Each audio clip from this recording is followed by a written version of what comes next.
nag-connect ako ng Bigo. So, syempre, nadaan-daan siya. Alam ko yung dump account niya. And alam ko yung main niya.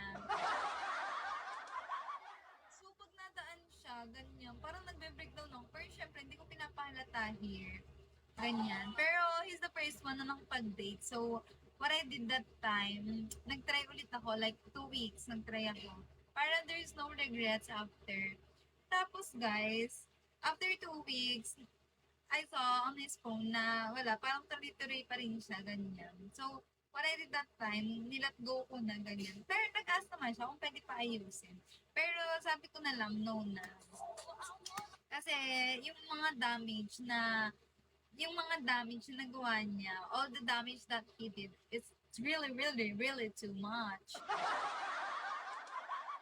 it's really hard to fix. So, before you decided to break up with someone, think na, ano guys, huwag agad kayo makapag-date after 5 hours, 1 week, ganyan. Diyos ko kayo. Tapos pagbabalik kayo, para kayong mga enge dyan. Dilby! Tapos ayun, parang it's really hard to fix na kasi all the damage has been done. For example, he went on a date, he download dating app. My friends can see him there like that. My friends, may dating app din sila. So, nakita nila yung, never mind. Yun na. Mga dating app pa naman itong mga kaibigan ko. Jack! Ala, Prime! Ay, hindi. Oo, the damage has been done. Hi, Java! Miss you!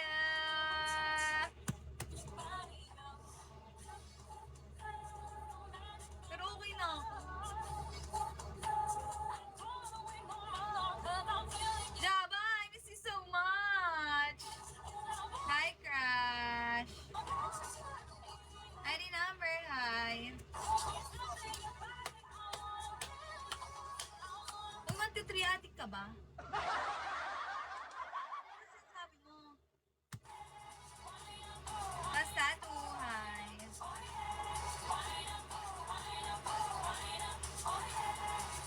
Pangit ko. Ako pag ano.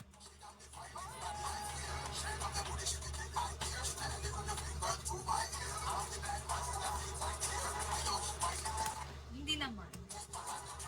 Venus, hi. David, pag nagkakaregla ako, ewan ko, ba't ganyan? Or hindi naman most of the time because of him. Merka, hi. Hi everyone!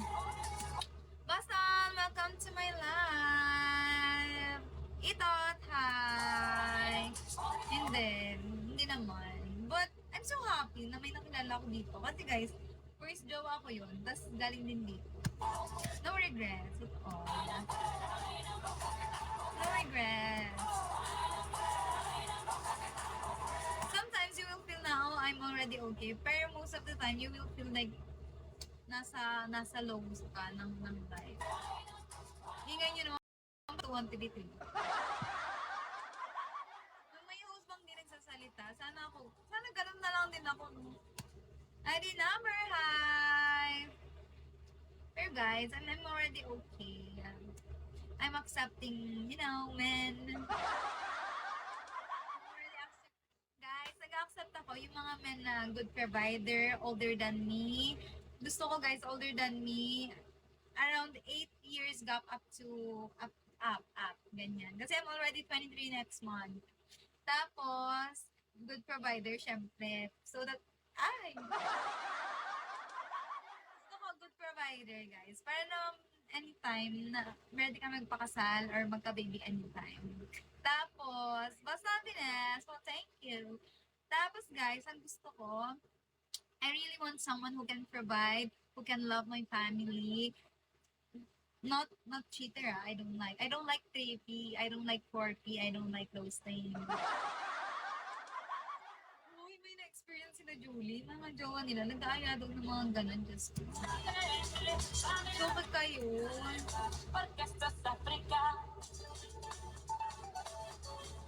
so I hope kasi I already had my first boyfriend, so I hope that my next boyfriend will be the last. Kasi I'm already 23 next month, and my mom, yung target nila na magka-baby ako is around 26.